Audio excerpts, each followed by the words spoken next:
नमस्कार, सत श्री अकाल, राम राम सा, खमाणी, वणक्कम, प्रणाम। आप सभी का ऑल्टरनेट मीडिया में फिर से स्वागत है। हमारे साथ जुड़े हुए Prakash Shrivastava ji, senior journalist and political analyst. At the same time sir की बुक हे राम, जो कि पहले हिंदी में थी, अब वो इंग्लिश में आ रही है और उसके 3 चैप्टर्स हैं जो बहुत रेलेवेंट हैं आज की डेट में। क्यों? क्योंकि बंगाल से कनेक्टेड है, बंगाल इलेक्शन से कनेक्टेड है। जब पार्टीशन हो रहा था भारत का, तब Calcutta was one of the epicentres of violence. Direct action day या गोपाल पाठा जी का जिक्र वहां से आता है। Sir, a very warm welcome on the show. धन्यवाद बहुत बहुत। जी सर, ये हमेशा से बंगाल वायलेंस का एपीसेंटर क्यों रहा है? मैं पार्टीशन से पहले की बात कर रही हूँ। डायरेक्ट एक्शन डे भी वहीं शुरू हुआ। महात्मा गांधी जी अपना फास्ट करने वहीं पहुंचे। हिंदू अपनी जीप जला ले, अगर उन हिंदू महिलाएं अपनी जीप काट लें, अगर उनका रेप हो रहा है, इस तरीके की स्टेटमेंट्स उन्होंने वहीं से दी थी। Over to you sir. देखिए, बंगाल हर से हमेशा से वर्नेबल रहा, लेकिन बंगाल का जो वर्नेबल होना एक पॉजिटिव दिशा में था। अगर हम 1905 के दशक में जाए तो बंग भंग के बाद जो होता है, क्रांतिकारी गतिविधियां हैं, जो वो सब एक अलग पॉजिटिव वे में जाता है। लेकिन 40s में जब मुस्लिम लीग पावर में आना धीरे धीरे शुरू होती है और भारतीय मुसलमान जो है वो मुस्लिम लीग को सपोर्ट करना शुरू करते हैं, तो ऐसे में जो बंगाल जो था, जो आज का बांग्लादेश भी उसका एक हिस्सा होता था, जो एकीकृत यूनाइटेड बंगाल जो था, उसमें करीब करीब 50-50% पॉपुलेशन करीब करीब थी। थोड़े से अंकों के आधार पर कह सकते हैं मुसलमान ही बहुसंख्यक थे, लेकिन एक आप कह सकते हैं 50-50% पॉपुलेशन थी। तो 1940 के बाद जो जब मुस्लिम राजनीति का बंगाल के अंदर उभार होता है मुस्लिम लीग के उदय के साथ, तो वहां पर स्थितियां बदलने लगती हैं, क्योंकि जो 45-46 का चुनाव होता है उसमें मुस्लिम लीग की जो सत्ता बनती है, तो वो बेसिकली जो बड़े राज्यों के अंदर जो उनको सत्ता मिली, उसमें से बंगाल महत्वपूर्ण सबसे मुख्य राज्य था जहां पर वो सत्ता में आ जाते हैं। सूरावर्दी, जिसको हम बंगाल का कसाई कहते हैं, वो वहां पर मुख्यमंत्री बन जाता है। तो जब डायरेक्ट एक्शन डे की घोषणा होती है, तो जिन्ना जब डायरेक्ट एक्शन डे की घोषणा करता है, तो वो मुंबई के अंदर घोषणा करता है डायरेक्ट एक्शन डे की, और वो जुलाई का महीना होता है, जुलाई 1946 का महीना होता है। और जिन्ना जब डायरेक्ट एक्शन डे की घोषणा करता है, तो वो तारीख का जो ऐलान करता है वो 16 अगस्त 1946 की तारीख तारीख का ऐलान करता है। उस समय तक देखा जाए तो सिंधी के अंदर मुस्लिम लीग की सरकार थी, और पश्चिम बंगाल में उसकी मुस्लिम लीग की सरकार थी। लेकिन हैरानी की बात है कि सारा जो डायरेक्ट एक्शन डे की जो मुख्य हिंसा जो है, वो सिर्फ बंगाल में ही होती है, और बंगाल के अंदर भी जो है वो कलकत्ता के अंदर उसकी शुरुआत होती है। तो जो गढ़ जिसको कहते हैं ना, जो आप अगर आप ममता बनर्जी के आज की पॉलिटिक्स को भी अगर आप देखेंगे, तो जो उनका जो मुस्लिम वोट बैंक है, जो आप देखते हैं कि वो आज भी कई जगहों पे हम देखते हैं, छोटे छोटे हर 3-4-5 महीने के अंदर वहां पे इस तरह की घटनाएं होती हैं, जो हमें कहीं ना कहीं डायरेक्ट एक्शन डे के पैटर्न को दिखाती हैं। भले ही वो घटनाएं उस बड़े लेवल पे नहीं हो पाती हैं, क्योंकि अब इतने लोगों की नजर रहती है, सब तमाम चीजें रहती है, तो उस लेवल तक नहीं पहुंच पाती है। लेकिन हम उसको पैटर्न को अगर हम देखेंगे, तो वो डायरेक्ट एक्शन डे का नजर आता है, तो बीज वहीं पर है। और 46 की जो डायरेक्ट एक्शन डे जो शुरू होता है, तो उसके लिए कलकत्ता चुना जाना, और कलकत्ता के अंदर हालांकि उस वक्त 20% मुसलमान होते हैं, लेकिन आसपास के मुसलमान बुलाकर एक मैदान, एक जगह कलकत्ता के अंदर है, वहां पर एक आम सभा कर कर वहां पर भड़काना, और भड़काने के बाद वो भीड़ जो है वो डाइवर्ट हो जाती है, हिंदुओं को मारने के लिए निकल जाती है, और 3-4 दिन तक वहां पर हिंदुओं का कत्लेआम होता है। तो एक पैटर्न वहां पर सेट किया। और सबसे हैरानी की बात है गायत्री जी कि ये जो डायरेक्ट एक्शन डे 1946 का शुरू हुआ था, ये रमजान के 17वें रोज शुरू हुआ। तो उस वक्त रमजान का महीना चल रहा था, और वो 17वां दिन था रमजान का। और 17वां दिन जो होता है वो इस्लाम के अंदर बहुत ही महत्व का दिन होता है रमजान के 17वें रोजे का, क्योंकि उस दिन बदर की लड़ाई हुई थी, जिस बदर की लड़ाई में मोहम्मद साहब ने जो है वो युद्ध जीते थे। तो जब वो डायरेक्ट एक्शन डे को जब शुरू किया गया था 1946 में, तो बार बार इसका उल्लेख उस पोस्टर्स में जो बांटे गए थे, पैम्फलेट, उन सब में इसका बार बार जिक्र किया जा रहा था कि ये रमजान का 17वां रोज है। और रमजान का जो 17वां रोज होता है वो कितना महत्वपूर्ण होता है, ये बार बार उसके अंदर बताया गया था। और वो उस तरह से जब वो दंगा हुआ, तो उसके बाद हम देखते हैं कि बंगाल जो है वो एक तरह से हिंसा का गढ़ वो वहां पर करीब करीब पूरी भारत की आजादी और उसके बाद तक वो बना रहा वहां पर। 17वें दिन जो सबसे पाक दिन होता है इनका, वो हिंदुओं के अगेंस्ट में इन्होंने शुरू किया, युद्ध के फॉर्म में। देखिए, वो जो 17वां रोज जो रमजान का है, उसका इस्लाम में एक अलग महत्व है। उस दिन जब मोहम्मद साहब ने बदर की एक लड़ाई, इस्लामिक हिस्ट्री को जब हम पढ़ते हैं, तो बदर की जो लड़ाई थी वो 17वें रोज शुरू हुई थी। तो ये जो मुस्लिम लीग और सोहरावर्दी थी, इन्होंने जो पैम्फलेट बांटे, जिन्होंने पर्चे छपवाए, जो पोस्टर बांधे, जो बैनर पोस्टर सब पूरे कलकत्ता में उस वक्त 1946 में लगाए। तो 16 अगस्त 1946 को रमजान का 17वां रोज था। उससे उनने उसको कनेक्ट किया और अपनी जो इस्लामिक ताकत और इस्लामिक गौरवशाली जो जिनको वो समझते हैं, उन चीजों को जोड़कर जो है वो उन्होंने पूरा एक माहौल जो है वो एक तरह से जिहाद का माहौल उस दिन कलकत्ता के अंदर तैयार किया। और इवन चूंकि अगर आप GD Khosla justice GD Khosla Bharat के इतिहास में बहुत बड़े न्यायविद हुए हैं, आईसीएस ऑफिसर थे लेकिन जो जुडिशरी सर्विसेज के थे, और उनका मैं उल्लेख उनकी एक पुस्तक है, उसके अंदर पूरा उन्होंने उस पूरे वर्णन किया उस डायरेक्ट एक्शन डे का। और उनके वर्णन को इसलिए ऑथेंटिक गायत्री जी माना जाता है क्योंकि जो भारत की आजादी के बाद जो दंगे हुए थे, उसके लिए जो एक आयोग बना था, उस आयोग के सदस्य थे जस्टिस जीडी खोसला। और जस्टिस जीडी खोसला ने उस आयोग के अंदर पूरी जांच वगैरह की थी, लेकिन वो कभी रिपोर्ट सामने आई नहीं, वो रिपोर्ट को कभी पब्लिश करने ही नहीं दिया गया। और जस्टिस जीडी खोसला के बारे में एक बात और बता दूं, वो दो और वजह से बड़े महत्वपूर्ण कार्य इस देश में कर चुके हैं। तो उन्होंने नाथुराम गोडसे को जो फांसी की सजा दी गई थी पंजाब हाई कोर्ट द्वारा, वो फैसला जस्टिस जीडी खोसला ने ही सुनाया था। और इसके अलावा खोसला आयोग बना था सुभाष चंद्र बोस के जो लापता जो सुभाष चंद्र बोस हो गए थे, या उनकी जो उनके गायब होने का जो रहस्य है, उसको लेकर एक 60s में खोसला आयोग बना था। उसके हेड भी जस्टिस जीडी खोसला थे, और जस्टिस जीडी खोसला ने सुभाष चंद्र बोस के साथ आईसीएस एग्जाम पास की थी, जिसमें सुभाष चंद्र बोस की फर्स्ट रैंक थी और जस्टिस जीडी खोसला की थर्ड रैंक थी। तो एक बहुत बड़े आदमी थे जस्टिस जीडी खोसला। तो इनकी जो बुक है उसके अंदर इन्होंने पूरा बताया है कि किस तरह से जो पोस्टर छापे गए थे डायरेक्ट एक्शन डे पर, उसमें साफ साफ जो है वो जिन्ना को एक अरब के एक लड़ाके के तौर पर जो है वो एक फाइटर के तौर पर घोड़े पर और अरेबिक ड्रेस के अंदर दिखाया गया था। मतलब पूरे जो उन्होंने जो सिंबल्स यूज किए उस दंगे को भड़काने के लिए डायरेक्ट एक्शन डे के, वो कहीं ना कहीं इस्लामिक जो हिस्ट्री है उसको रिविजिट करने की उन्होंने उससे उसको जोड़ने की कोशिश करके, जिससे ज्यादा से ज्यादा लोगों को वो मोबिलाइज कर सके, वो उन सब उसका सहारा लिया गया। तो हैरानी की बात है कि रामनवमी और जब रमजान एक साथ पड़े थे अभी 2 एक साल पहले, तो ममता बनर्जी का बड़ा मशहूर बयान था। उन्होंने कहा था कि रमजान में मुसलमान कभी कोई गलत काम नहीं करता है। तो वो भूल गई कि उसी कलकत्ता में रमजान के 17वें रोज जो है वो डायरेक्ट एक्शन डे हुआ था। तो इसमें ये जो बांग्लादेश की साइड पे मुस्लिम्स हैं, ये शिया मुस्लिम्स हैं या सुन्नी मुस्लिम्स हैं? ज्यादातर सुन्नी मुस्लिम्स हैं बांग्लादेश की साइड्स में। और वो जो भी जो दंगा जो था उसको शिया सुन्नी से हम नहीं कर सकते, लेकिन सीरीज थी। मतलब अगर हम उस डायरेक्ट एक्शन डे को देखें तो डायरेक्ट एक्शन डे की एक बड़ी दिलचस्प बात यह है कि पहले 4 दिन तो मुसलमान भारी पड़े, क्योंकि उन्होंने जो है एक तरह से पूरा जो तैयारी चूंकि उनके पास पहले से थी और सरकार उनकी थी।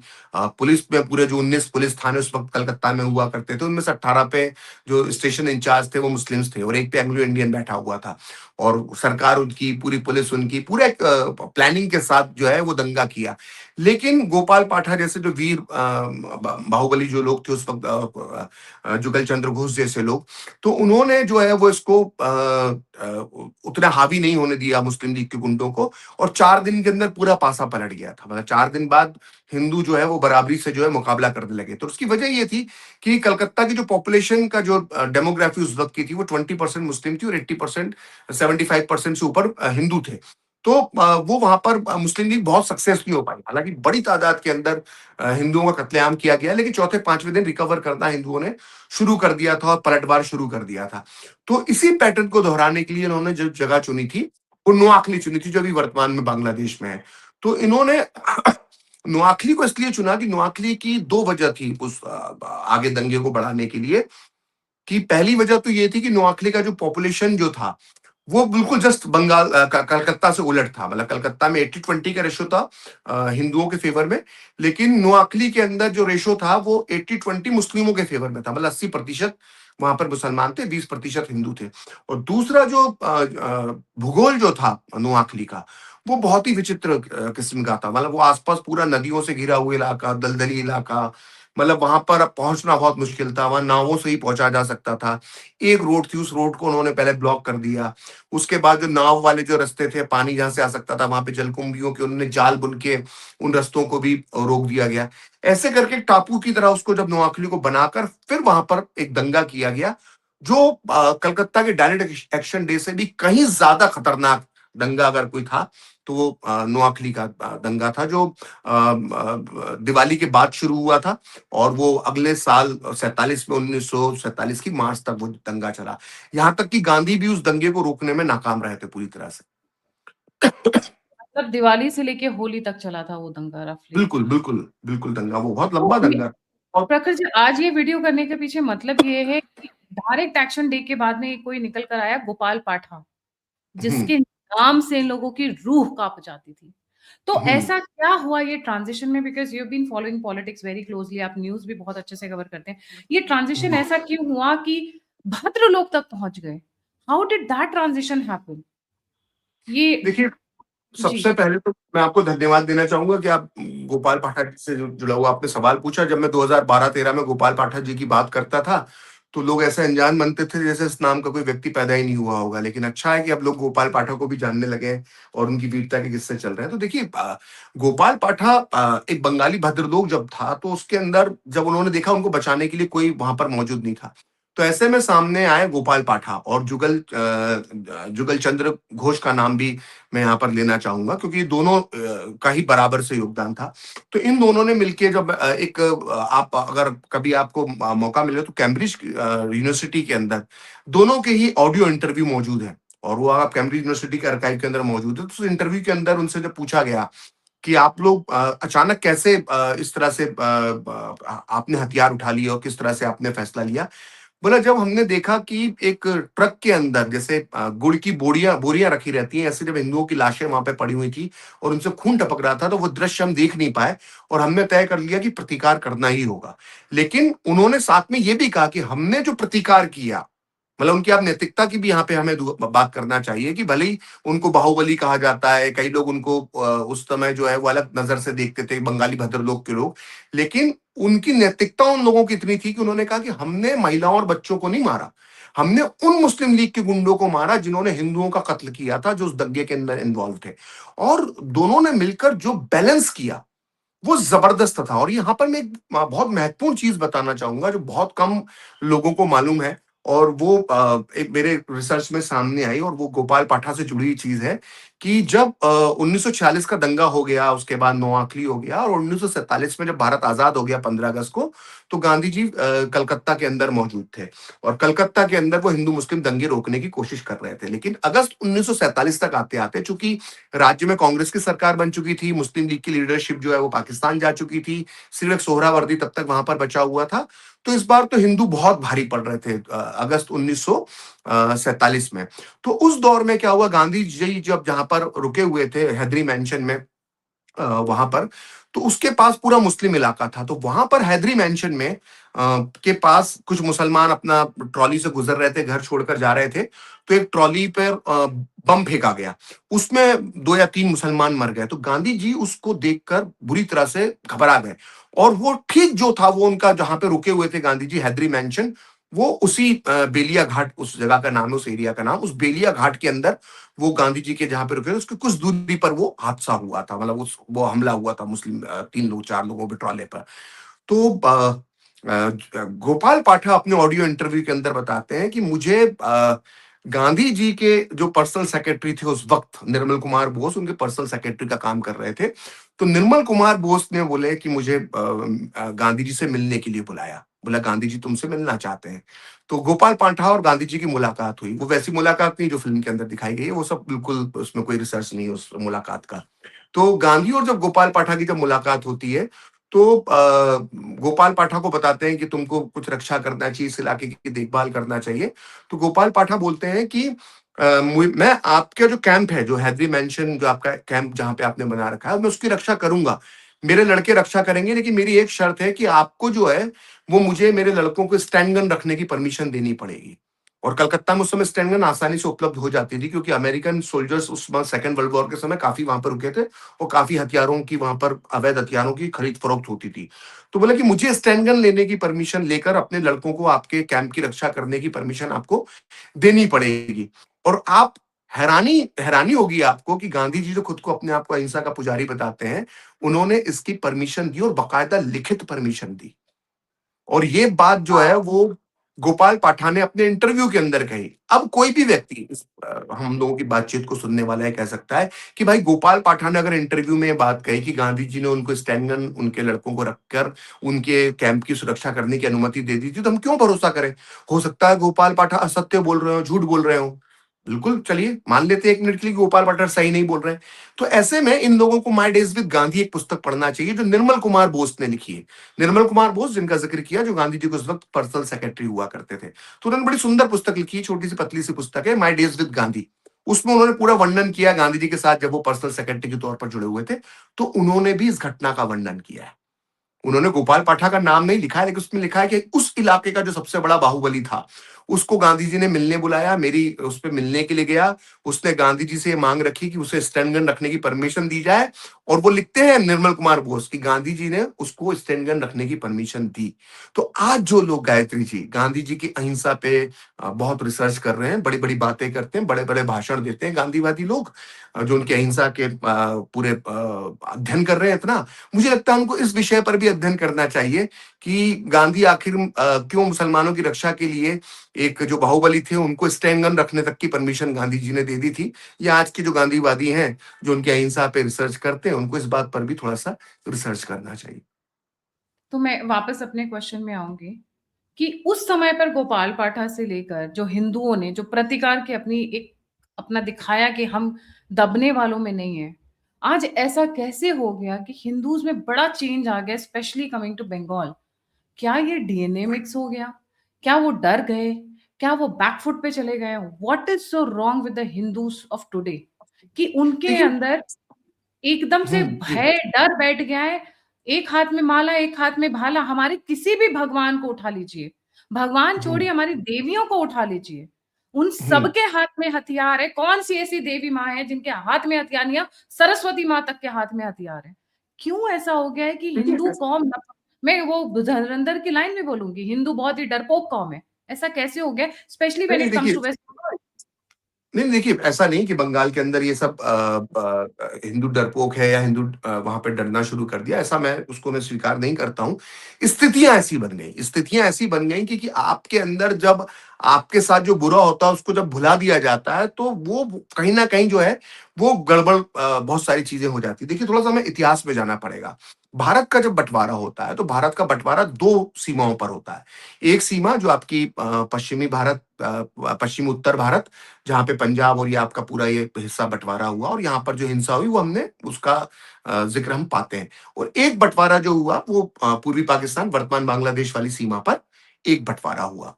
असल में हम जब पहले पंजाब के बंटवारे की बात करें, जो हम पश्चिमी सीमा वाले बंटवारे की बात करें, तो उससे बंटवारे से जुड़ी जो हिंसा हुई या उस बंटवारे से जुड़े जो किस्से कहानियां जो थी, वो सब कही और सुनाई गई।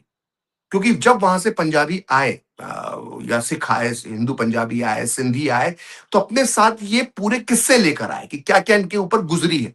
और ना केवल वहां पर बल्कि उनके ऊपर साहित्य लिखा गया, उनके ऊपर फिल्में बनी गई। देखिए, गदर फिल्म बनी आप और हमने देखी है, पिंजर फिल्म बनी हमने देखी है, तमस जैसे उपन्यास, पिंजर खुद अपने आप में अमृता प्रीतम का एक उपन्यास था, वो लिखा गया।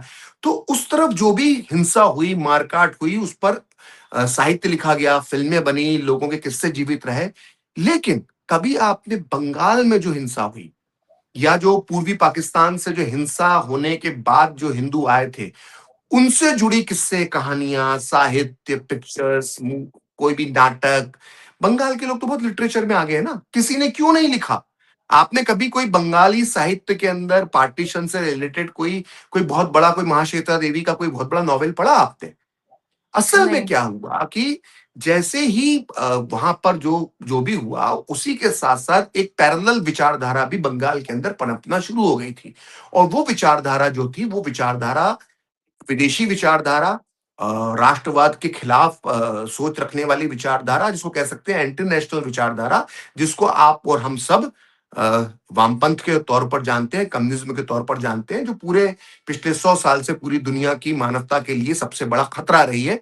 हिटलर से भी बड़ा कोई खतरा इस मानवता के लिए रहा है, तो वो वामपंथ की विचारधारा रही है। वामपंथ की विचारधारा जिसने करोड़ों अरबों लोगों को इस दुनिया के अंदर बेसमय और मासूमों को मौत के घाट उतारा, वो विचारधारा के जो बीज थे वो उसी समय आजादी के बाद पनपना वहां पर शुरू हो गए। तो हुआ ये कि जो बंगाली लोग जो पूर्वी पाकिस्तान वगैरह से आए, उस समय की कांग्रेस सरकारों की ये गलती थी कि उनकी उस तरह से देखभाल नहीं की गई जो कि की जानी चाहिए थी। जो पंजाब से या सिंध से जो शरणार्थी भारत में आए थे, उनके लिए भी कोई बहुत अच्छा काम नहीं किया गया, लेकिन फिर भी उनके लिए थोड़ी बहुत व्यवस्थाएं की गई। दिल्ली में बसाया गया, उनके लिए पंजाब के अंदर जमीनें दी गई, तो थोड़ा थोड़ा उनके लिए कुछ कुछ किया गया। समय के साथ वो मेहनती भी थे, समय के साथ वो अपने जीवन में आगे बढ़ते गए और उन्होंने एक मुकाम हासिल कर लिया। लेकिन पूर्वी पाकिस्तान से जो बंगाली आए थे, उनके साथ बहुत ही रूखा व्यवहार हुआ। उनके लिए कोई सुविधाओं की उनके लिए सुविधाएं नहीं थी। इवन अगर आपको किसी को मेरी बात पे यकीन नहीं हो रहा, तो आप नहीं, वामपंथी, हमने खुद सुना ही वामपंथी इतिहासकार है, नहीं मैं एक आपके लिए मैं एक जनरल एग्जांपल दे रहा हूँ कि वामपंथी इतिहासकार रामचंद्र गुहा, मतलब सॉरी माफ कीजिएगा मैंने उनको इतिहासकार बोल दिया, वो खेल पत्रकार थे। फिर भी उनकी पुस्तक है, उसको पढ़ सकते हैं। उसमें खुद वो लिखते हैं कि जो पश्चिम बंगाल, जो पूर्वी बंगाल से जो हिंदू आए थे, उनके लिए वो सुविधाएं नहीं मिली जो पंजाबियों और सिंधियों को जो इस तरफ फिर भी थोड़ी बहुत सुविधाएं मिल गई थी। तो वो जो लोग थे जो उधर से पूर्वी पाकिस्तान से आए, जाहिर तौर पर उनके उनके बीच में कम्युनिस्ट अपनी पैठ बनाने के अंदर कामयाब हो गए, और कम्युनिस्टों ने उनके दिमाग में कहीं ना कहीं या उस तरफ बंगाल के अंदर भर दिया गया कि ये हिंदू मुस्लिम लड़ाई नहीं थी, ये तो वर्ग संघर्ष था। ना जाने कहाँ कहाँ की जो उनकी जो थ्योरी होती है वामपंथियों की, वो सब वो कहीं कहीं अप्लाई होना शुरू हो गई। फिर वो कहानी पूरी पलट के एक अलग ही दिशा में बंगाल की राजनीति चल पड़ी। फिर वो नक्सलवाड़ी आंदोलन शुरू हो गया। उसके बाद फिर वो आप देखेंगे कि वो 77 तक तो आते आते ज्योति बसु मुख्यमंत्री बन जाते हैं। तो ये सब जो चीजें ना, खुद के लिए लड़ना या खुद के ऊपर जो बुरा हुआ है, वो सब आप भूल गए। तो आप वो भूले क्यों? क्योंकि आपका जो जितने लिटरेचर, बंगाली लिटरेचर, हो सकता है किसी को बुरा लगे, लेकिन जो सच है वो सच है कि बंगाली लिटरेचर लिखने वाले ज्यादातर लोग जो थे बड़े नाम, वो सब वामपंथी विचारधारा के थे। और बंगाली थिएटर से जुड़े जितने ज्यादातर जो लोग थे, वो सब वामपंथी विचारधारा के थे। इवन बंगाली मूवीज के अंदर उसको कहा जाता है, उसके अंदर जो उस वक्त के जो सो कॉल्ड क्रिएटिव लोग माने गए, मैं तो माफ कीजिएगा, मेरे को तो क्या वो ऐसी कोई क्रिएटिविटी खास नजर नहीं आई। कुछ लोग हैं जिनको ऑस्कर वॉस्कर भी मिल गया उनमें से, वो सब भी कहीं ना कहीं वामपंथी विचारधारा के लोग थे। तो जब ऐसे लोगों के हाथ में समाज में भी ऐसे ही लोग सक्रिय होंगे, साहित्य में भी ऐसे ही लोगों का कब्जा होगा, फिल्मों पे भी ऐसे ही लोगों का कब्जा होगा, इतिहास पे तो आपका ऑलरेडी कब्जा था ही वामपंथियों का, तो फिर वो सच तो दबा दिया जाएगा ना। जो आप पर अत्याचार हुए डायरेक्ट एक्शन डे पर, जो नोआखली में आपकी माँ बहनों के साथ हुआ, या जो आपके साथ पूर्वी पाकिस्तान और बांग्लादेश तक होता रहा, वो सब जब आपको बताया नहीं जाएगा, आपको वर्ग संघर्ष की झूठी कहानियां सुनाई जाएंगी, आपके दिमाग में माओ, लेनिन और स्टालिन और मार्क्स का कचरा भरा जाएगा, तो फिर वो ऐसा ही समाज बनेगा। फिर वो हमने देखा कि उसको कोई प्रतिकार करना या उसको उसको कुछ मालूम ही नहीं था कि उसके साथ क्या हुआ है। आपको लोगों को, कितने लोगों को मालूम है कि देखिए, जो जो पश्चिमी पाकिस्तान जो था, वहां से जो हिंदू सिख और भेजे गए, सिंधी भेजे गए, तो 47 48 तक वहां पर दंगा खत्म हो गया। वो पूरा ही उन्होंने एक बार में भेज दिया, और उसके बाद वो छिटपुट अभी हम देखते हैं कि लगातार वो जो चीजें होती रहती हैं, लेकिन मास स्केल पर वो दंगे उस वहां पर उस तरह के नहीं हुए। लेकिन पूर्वी पाकिस्तान जो वर्तमान में बांग्लादेश है, वहां पर 47 में तो दंगा हुआ ही हुआ, उसके बाद 48 में हुआ, 49 तक चलता रहा, 50 तक वो चलता रहा। आप लोग पढ़ते होंगे ना इतिहास, अब हम लोग जिक्र आता है बार बार नेहरू लियाकत पैक्ट का। तो नेहरू लियाकत पैक्ट क्या था, किस लिए हुआ था नेहरू लियाकत पैक्ट? नेहरू लियाकत पैक्ट में बोलते हैं कि पाकिस्तान में हिंदुओं पर अत्याचार हो रहा था, इसलिए वो पैक्ट किया गया। और यहाँ पर तो वो पैक्ट कहां पर अत्याचार हो रहा था? पाकिस्तान के किस शहर में अत्याचार हो रहा था? पाकिस्तान के किस इलाके में अत्याचार हो रहा था? वो पूर्वी ईस्ट पाकिस्तान में अत्याचार हो, ईस्ट ईस्ट पाकिस्तान पाकिस्तान में में। अत्याचार हो रहा था, जो वर्तमान बांग्लादेश है। तो वहां तो लगातार चलता रहा। अब यहाँ भी आप बात रुकी है, इसके बाद जो जो हुआ है, वहां तक भी नेहरू लियाकत पैक्ट हो गया, उसका कोई फायदा नहीं निकला, वो झूठा पैक्ट था, वो एक सरेंडर था भारत सरकार का। उसके बाद 64 में, मैं आपको बताता हूँ, 1964 की घटना, हजरत बल एक कश्मीर में एक जगह है, और हजरत बल में ऐसी मान्यता है मुसलमानों की कि वहां पे मोहम्मद साहब का एक बाल रखा हुआ है, इसलिए उसको हजरत बल कहा जाता है। 64 में शायद वो पाकिस्तान का षड्यंत्र था और वो बाल चोरी हो गया, और या ऐसी अफवाह फैलाई गई कि वो चोरी हो गया। तो सोचिए वो घटना कश्मीर में हुई थी, और उस घटना के का बदला लेने के लिए पूर्वी पाकिस्तान में हिंदुओं का कत्लेआम शुरू हो गया। कहते हैं कि 1 डेढ़ महीने में 1.5 2 लाख हिंदू मार दिए गए थे, जान से मार दिए गए थे। और घटना कहाँ की थी? कश्मीर में हजरत बल की वो घटना थी। तो इस तरह से वो अत्याचार हुए, लेकिन उनका वो जिक्र ही नहीं किया गया ना। तो जब आप जिक्र नहीं करोगे अपने ऊपर हुए अत्याचार का, तो आप क्या प्रतिकार करेंगे? आपको मालूम ही नहीं है कि आप लोगों के साथ हुआ क्या है। प्रखर जी, मेरा क्वेश्चन ये है कि जहां से आजाद, क्योंकि मैं अपने आजकल शोज में यही बोलती हूँ, वो प्रदेश जिसने भारत को चिंगारी दी स्वतंत्रता से संग्राम की, बड़े बड़े लोग निकले, खुदीराम बोस जैसे, सुभाष चंद्र बोस जैसे निकले, बड़े बड़े न्यूज़पेपर्स की अगर आप स्टार्टिंग देखोगे, they are all from West hmm, Bengal, everything came hmm, from there to begin with. Hmm. अगर आप स्वतंत्रता संग्राम देख, ऐसा कैसे हो गया कि उन्होंने अपने ऊपर हुए अत्याचार को ड्यूरिंग द 1947 पार्टीशन उन्होंने कुछ लिखा ही नहीं? How could they go so देखिए क्या blind? And होता है। how come, second part of my question, how come Nehru was so blind कि जब दो दो पाकिस्तान बने हैं तो एक पाकिस्तान वाली साइड को आपने पूरा फोकस दे दिया और दूसरे को आपने खड्डे में जाने दिया, कंप्लीटली खड्डे में जाने दिया। देखिए क्या होता है ना, कि ये कहना बहुत आसान लगता है कि क्यों याद नहीं रखा। असल में याद रखने के लिए वो किस्से कहानियां, वो श्रुतियां, वो इतिहास, वो पूरा एक सिस्टम लगता है जो हमारे पास था ही नहीं। आप हम आज जिस युग में हैं, जहाँ पे हम गूगल है, हमारे पास इंटरनेट की सुविधा है, ज्यादातर जो आर्काइव है वो बेसिकली अब ऑनलाइन हो चुका है। और एक 2014 के बाद एक परिवर्तन आया, जागृति आई, तो आज हम ये सब बातें कर रहे हैं। मैंने भी आपको शुरुआत में बताया, मैं 2012 के अंदर जब गोपाल पाठक जी की बात करता था तो बोलते थे कौन आदमी है, ये तो कुछ हुआ ही नहीं होगा, तुम तो मन से कुछ कुछ कहानियां बनाते हो। मतलब ये सब होता था। तो बात सिर्फ बंगाल की नहीं है गायत्री जी, ये पूरा हमारी पूरी सनातनियों का दुर्भाग्य है कि हमारे साथ जो अत्याचार हुए उनको कहीं लिपिबद्ध ही नहीं किया गया है ना। अगर हम हिंदू नरसंहार का इतिहास निकालना शुरू करें, आपने जब ये कॉन्क्लेव करवाया था दिल्ली में, उसमें भी तो इस पे चर्चा हुई कि हमने अपने इतिहास को लिपिबद्ध ही नहीं किया जो हमारे ऊपर अत्याचार हुए हैं। हम और किसी एक अभी राज्य के लोगों को दोष देने से कुछ हासिल नहीं होगा। कुछ जगहों के किस्से थोड़े बहुत जीवित रहे, लेकिन पूरी तरह से तो वो भी सामने नहीं आए ना। कितने लोगों को मालूम है कि पार्टीशन की के गुनहगार कौन है? अब हम लोग बात करने लगे तो धीरे धीरे खुलकर चीजें सामने आने लगी हैं।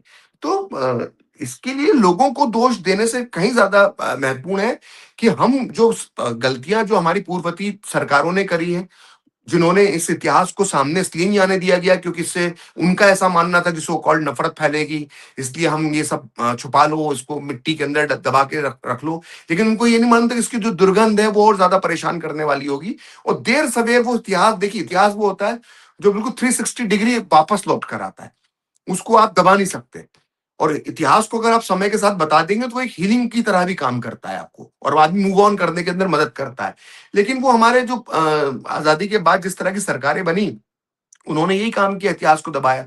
तो जब किसी को मालूम ही नहीं होगा उसके ऊपर क्या गुजरी है, तो फिर वो तो स्टॉकहोम सिंड्रोम आप जानती हैं, उसके बारे में बड़े बड़े रिसर्च हुए हैं। फिर आप उसी मेंटेलिटी में, उसी माहौल के अंदर पलते बढ़ते रहते हैं, अपनी रूटीन लाइफ में आ जाते हैं, सब चीजें भूल जाते हैं, और फिर यही होता है। इसलिए मैं बार बार कहता हूं कि हमको यहूदियों से सीखने की जरूरत है कि उनके साथ जो जो हुआ, उनके जीवन, उनके पूर्वजों के साथ, उन्होंने एक एक व्यक्ति का हिसाब लिख रखा है। आप यूरोप जाइए, अभी भी यात्रा शिविर वैसे की वैसे उन्होंने रखे हुए हैं।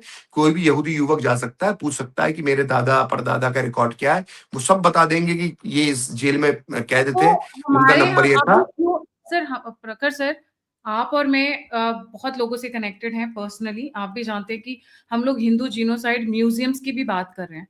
तो वो हम्म, क्यों ना बनने देना चाहती हैं आज की सरकारें, चाहे वो भाजपा की सरकार हो, Congress was never ready for it, या कोई भी हो, कोई बात ही नहीं करना चाहते, क्यों नहीं नहीं नहीं म्यूजियम नहीं चलाना नहीं, चाहते हैं? देखिए व्हाई बीजेपी तो डोंट इसमें, देखिए फैक्ट। मोदी सरकार नहीं, मोदी सरकार को तो श्रेय देना चाहिए कि मोदी सरकार ही थी सबसे पहले जिसने विभाजन विभीषिका दिवस शुरू किया। अमृतसर के अंदर एक म्यूजियम बना हुआ, वो भी किसके समय बना हुआ है ये भी पता कर सकते हैं। दिल्ली में भी एक म्यूजियम बन रहा है, बन चुका है, उसमें कुछ कुछ सामान है। तो ऐसा नहीं है, मोदी सरकार ने तो विभाजन विभीषिका दिवस लगा के इसको विषय को चर्चा में ला दिया है।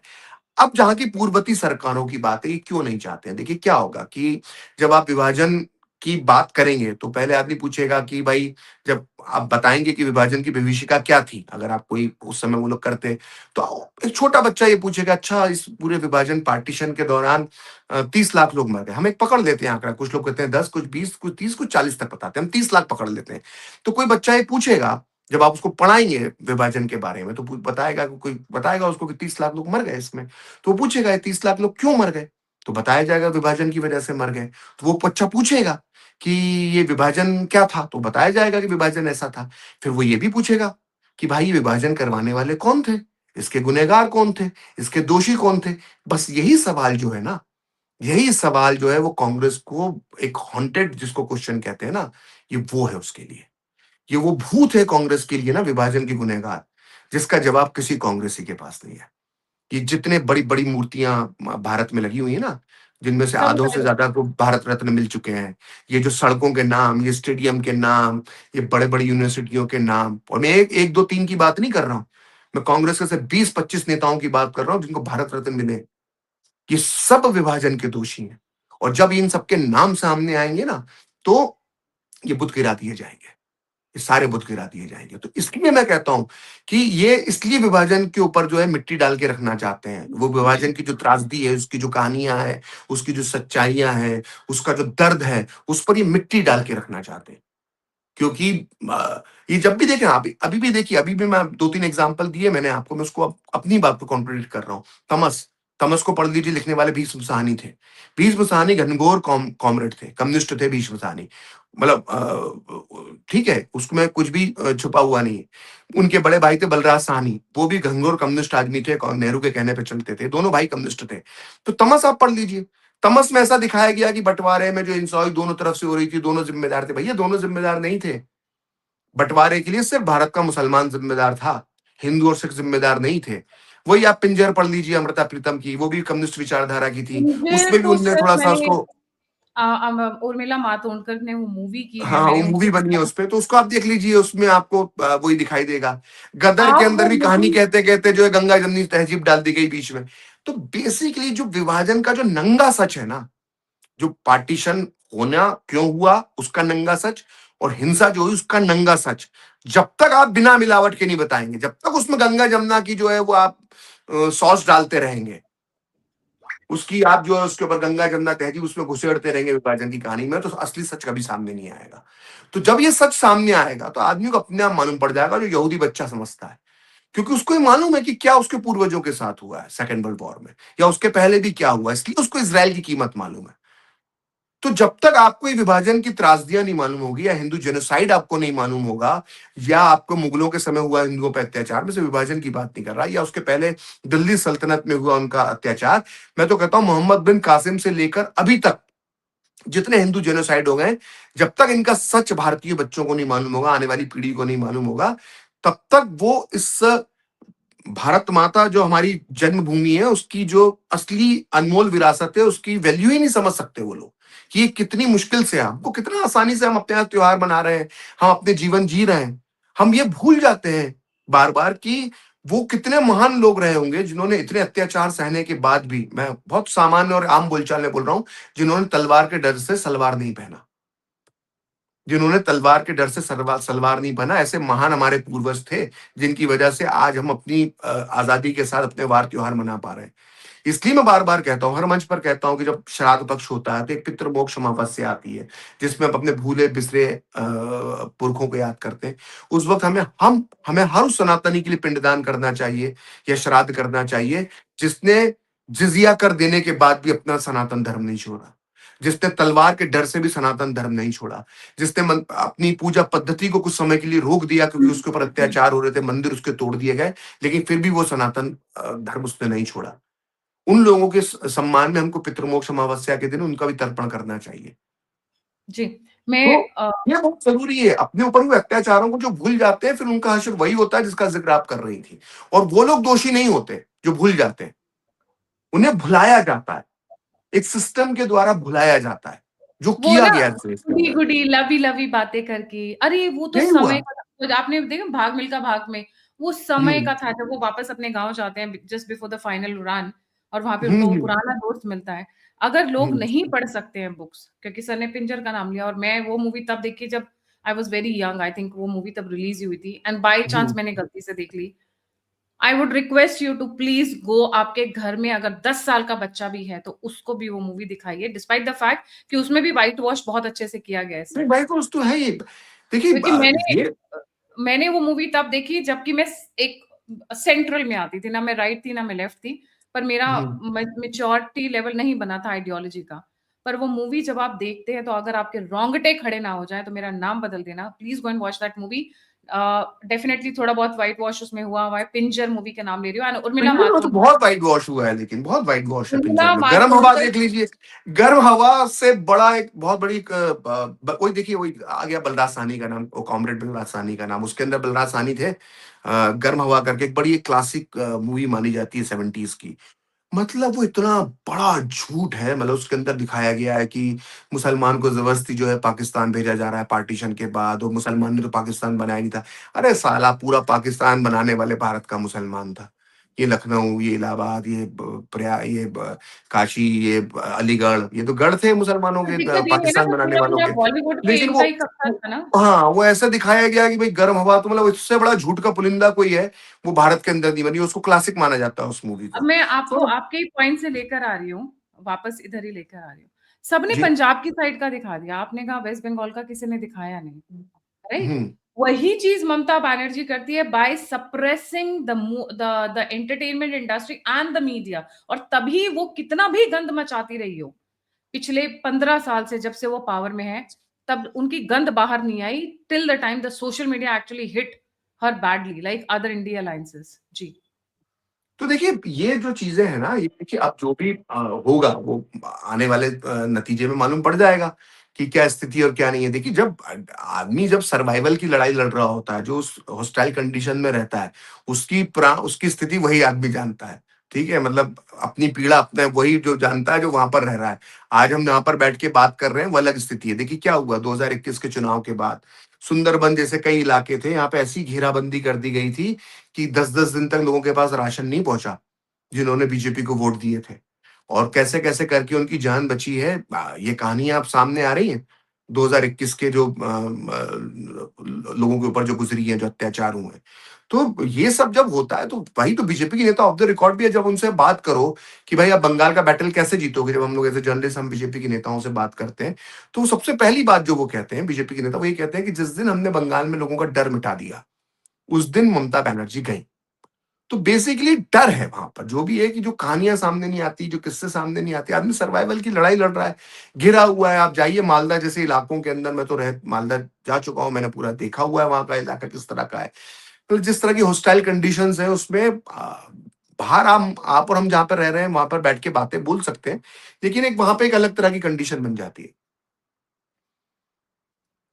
ममता का भविष्य आपको क्या लगता है सर? आपने बहुत सारे इलेक्शंस कवर किए, स्टेट इलेक्शंस, लोकसभा इलेक्शंस, आपको क्या लगता है क्या है ममता का भविष्य? देखिए, मैं तो भविष्यवाणी तो करता नहीं हूँ, क्योंकि एज ए जर्नलिस्ट तो सबसे बड़ी गलती जो सारे पत्रकार करते हैं, वो भविष्यवाणियां करते हैं। मैं और किसी भी एनालिसिस। पत्र एनालिसिस, देखिए राजनीति में कभी किसी का समय खत्म नहीं होता। राजनीति में कभी भी किसी का समय खत्म नहीं होता, ये लिख के रख लीजिए। और मैं आपको एक छोटा सा एग्जांपल दे देता हूँ। एनटी रामाराव एनटी रामाराव आंध्र प्रदेश के एक बहुत बड़े नेता होते थे। चंद्रबाबू नायडू जो है उनके ससुर, उनकी बात कर रहा हूँ। और बहुत बड़े स्टार, भगवानों के रोल तेलुगु फिल्मों में किया करते थे। 84 में उन्होंने 83 में उन्होंने पार्टी बनाई, और पार्टी बनाने के विद इन 4-5 मंथ्स उन्होंने आंध्र प्रदेश के अंदर सरकार बना ली थी। वो इतना बड़ा करिश्मा था। और एक समय वो चले गए, राजनीति उनकी एक तरह से खत्म हो गई कुछ समय बाद। और लोगों ने कहा कि अब तो ये कभी सर्वाइव ही नहीं कर पाएंगे, और वो एक तरह से बिस्तर पर वो आ गए और बीमार रहने लगे। और उस उम्र के अंदर उन्होंने एक पुनर्विवाह किया, लक्ष्मी नाम था उनका। वो लक्ष्मी के साथ उन्होंने पुनर्विवाह किया, और उसके बाद उन्होंने कमबैक जो ऐसा किया, तो वो चुनाव जीत गए। तो मैं यही कहता हूँ कि राजनीति में कभी कोई खत्म नहीं होता। तो किसी के ऊपर भविष्यवाणी करना, मतलब मैं तो पत्रकारों को यही सलाह दूंगा कि कभी भविष्यवाणियां नहीं करना चाहिए। और बंगाल जैसे चुनाव को लेकर भविष्यवाणी करना इसलिए मुश्किल होता है, क्योंकि या वहां की राजनीति को इसलिए मुश्किल होता है क्योंकि वहां पर आदमी खुलकर बोलता नहीं है। आप देख लीजिए, जितने कैमरे वहां पर घूम रहे थे, जितने माइक लेके लोग घूम रहे थे, यूट्यूबर्स भी घूम रहे थे, चैनल्स वाले भी घूम रहे थे, और वहां पर आदमी नहीं बोलता है खुलकर। वहां पर जो डर का मौजूद, मैंने कहा ना, जो डर खत्म हो जाएगा तो बहुत चीजें बंगाल की राजनीति में बदल जाएंगी। लेकिन जब उस डर में आदमी रिएक्शन ही नहीं दे रहा है, आपको मालूम ही नहीं पड़ रहा है, तो आप क्या करेंगे? आपको कैसे आप क्या जज करेंगे? मतलब मुझे तो भविष्यवाणियां, कुछ जगहों पे भविष्यवाणी ना करना ही समझदारी है। लेकिन ये है कि जो ममता बनर्जी का जो बयान है चुनाव के ठीक बाद, मतलब 24 घंटे के अंदर जो आया कि मैं मुझे दिल्ली से मुख्यमंत्री पद लड़ूंगी।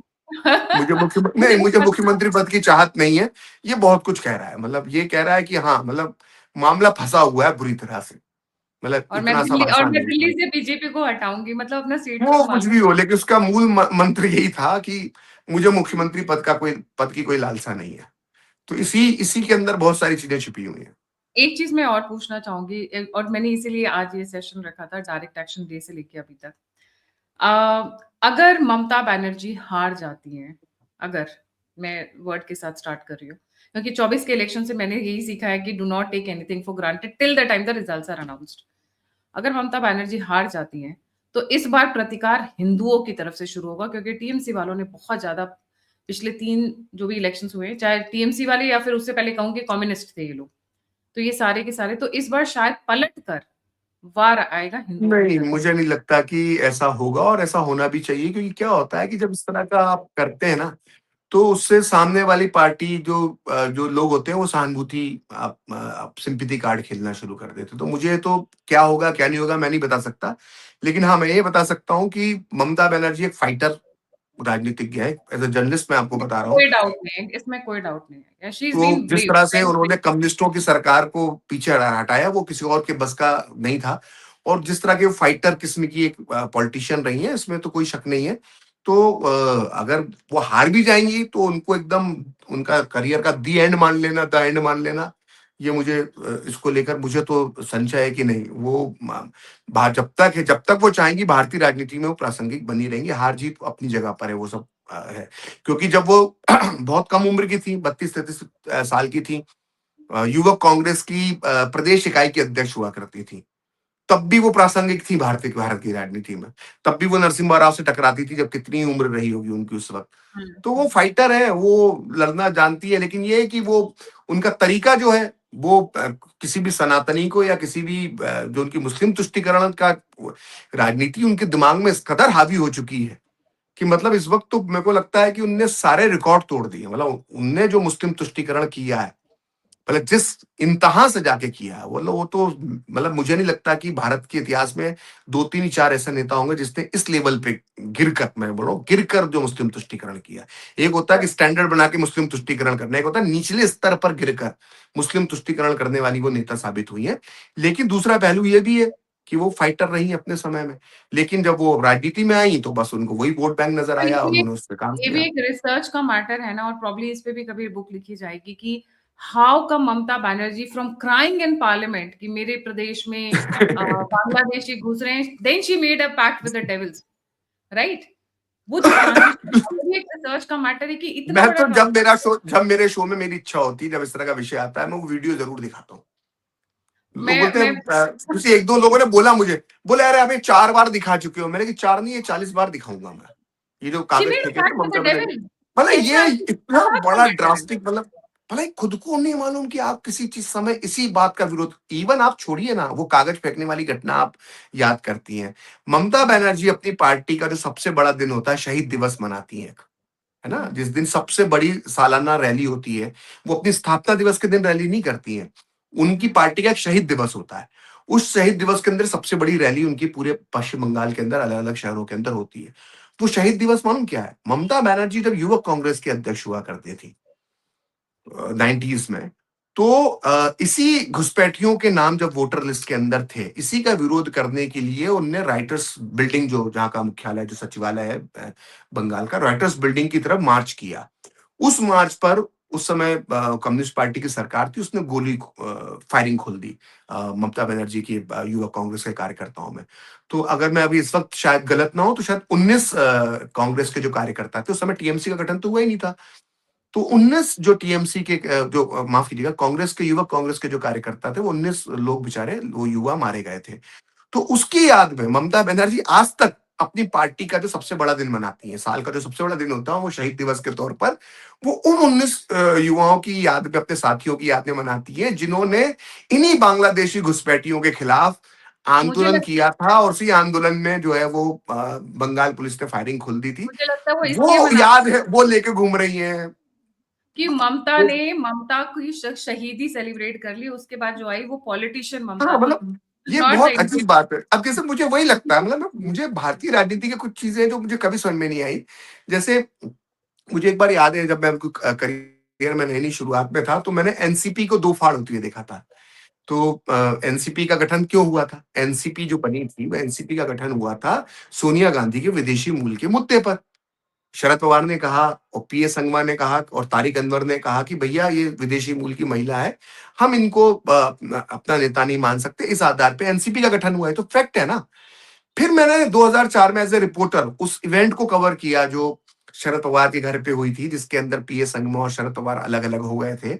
संगमा ने तो सरेंडर नहीं किया, शरद पवार ने सरेंडर कर दिया और एनसीपी जो है टूट गई।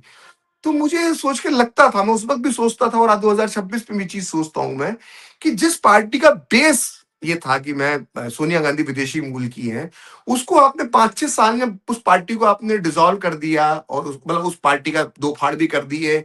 और फिर उसी के साथ मिलकर जो है आप जो है आज एक दिन सरकार आपने बना ली और इतने सालों से आप गठबंधन उसके साथ चला रहे हो। फिर तो नहीं तो एनसीपी और कांग्रेस की आइडियोलॉजी में अंतर क्या है? अंतर तो एक ही था ना, विदेशी मूल का मुद्दा। अब आप उसी के साथ इतने साल से हो। एग्जाम्पल देता हूँ कांग्रेस का, मतलब उससे बड़ा दो मुंहापन क्या होगा? ये जब बातचीत चल रही है ममता बनर्जी के दो मुंहेपन से शुरू हुई, तो थोड़ा सा हम उसको विस्तार दे दें, लोगों को मालूम पड़ना चाहिए। डीएमके और कांग्रेस का गठबंधन, मतलब इससे अपवित्र गठबंधन मतलब हो ही नहीं सकता भारतीय राजनीति में। देखिए 96 में क्या हुआ, 96 में 98 में, माफ कीजिएगा, 98 के अंदर जब इंद्र कुमार गुजराल की सरकार थी, तो कांग्रेस के समर्थन से चल रही थी और इंद्र कुमार की गुजराल की सरकार में डीएमके के मंत्री शामिल थे। उसी वक्त राजीव गांधी की हत्या के लिए एक जैन आयोग बना था 91 में। जैन आयोग की रिपोर्ट 98 में आई और वो लीक हो गई, इंडिया टुडे ने उसको लीक कर दिया। उस रिपोर्ट के अंदर डीएमके के नेता करुणानिधि समेत डीएमके के पूरे कॉर्डर पर बड़े गंभीर आरोप लगाए गए।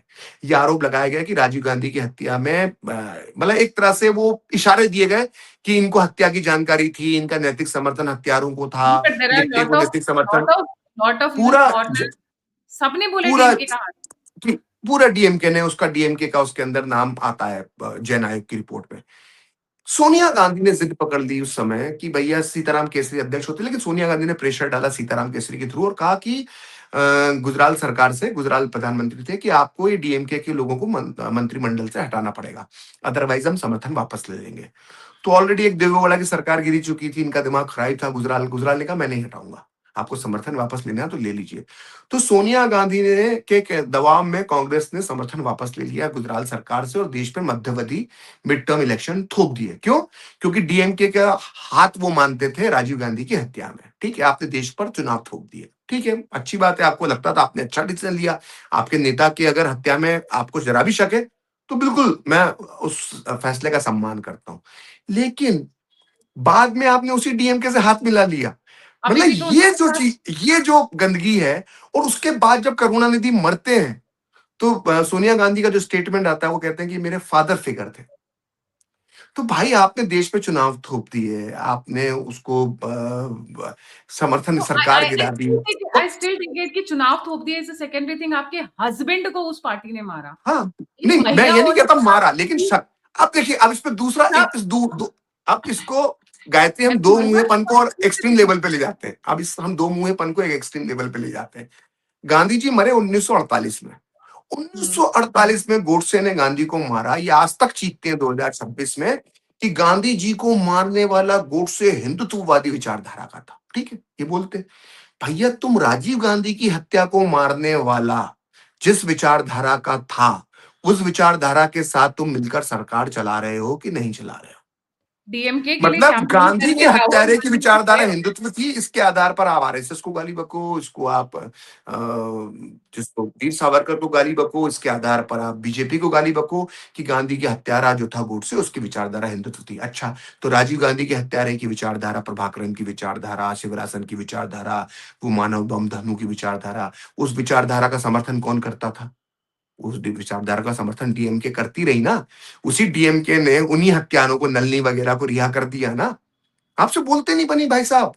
आप ही के समर्थन से सरकार चल रही है और आप ही के पार्टी के प्रधानमंत्री, पूर्व प्रधानमंत्री के हत्यारों को रिहा कर दिया जाता है। लेकिन आपको क्या याद है? 1991 का राजीव गांधी याद नहीं है, उनकी हत्या याद नहीं है, उनके हत्यारों की आइडियोलॉजी याद नहीं है। आपको किसकी हत्या की आइडियोलॉजी याद है? 1948 वाले की। ये जो दो मुहापन है ना, ये भारतीय राजनीति का सबसे बड़ा जो है वो शर्मनाक पहलू है। उसी डीएमके के लिए राहुल गांधी आजकल कैंपेन करने गए हैं सर।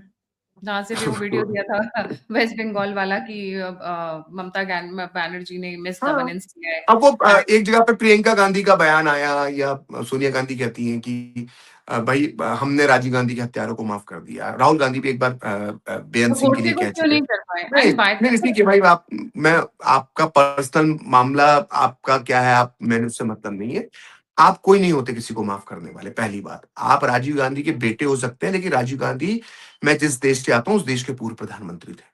गायत्री के भी देश के प्रधानमंत्री थे, प्रखर श्रीवास्तव के भी देश के प्रधानमंत्री थे। हमारा उनसे जो भी कांग्रेस की आइडियोलॉजी से वैचारिक विरोध हो सकता है, लेकिन ये सत्य है कि राजीव गांधी हमारे देश के प्रधानमंत्री थे। उनके हत्यारों को माफ करने का अधिकार किसी राहुल, प्रियंका, सोनिया को नहीं है। वो आपके फिर व्यक्तिगत, आपके वो पिता, पति कुछ भी हो सकते हैं, वो हम सम्मान है उसका। लेकिन हमारे देश के प्रधानमंत्री के हत्यारों को छोड़ने का अधिकार, भारत के न्याय व्यवस्था के अलावा उसको माफ करने का अधिकार किसी को, किसी इंडिविजुअल को नहीं है। ऐसे तो आधे लोगों के हत्यारे मैं आजाद हो आपने जाए, पैसे आपने जो खिला खिला बोला के। कोई अरब है आपने क्या? ये है अरेबिक कंट्री है कि जहाँ पे ब्लड मनी चलती है, कि भाई मैंने अपने घर वालों को हत्या करने वाले से पैसे ले लिए और अपने घर वाले के हत्यारे को छोड़ दिया। ये ब्लड मनी वाला देश तो ना भाई साहब। जी, राजीव गांधी आपने हमारे देश के प्रधानमंत्री थे, उनके हत्यारों को हम क्यों माफ करें? हम क्यों तुमको माफ वोट करें? बैंक के लिए माफ करना है तो तुम अपना देख लो, हम तो नहीं मैं माफ तो करेंगे। मैं तो महिला होने के नाते कहूंगी, नो मैटर ऑफ फॉरेनर हो कोई भी हो, क्योंकि पूरे विश्व में जब हस्बैंड वाइफ की बात होती है तो एक ही तरीके का चलता है। अगर मेरी बीवी को किसी ने मार दिया तो उसको छोड़ूंगा नहीं।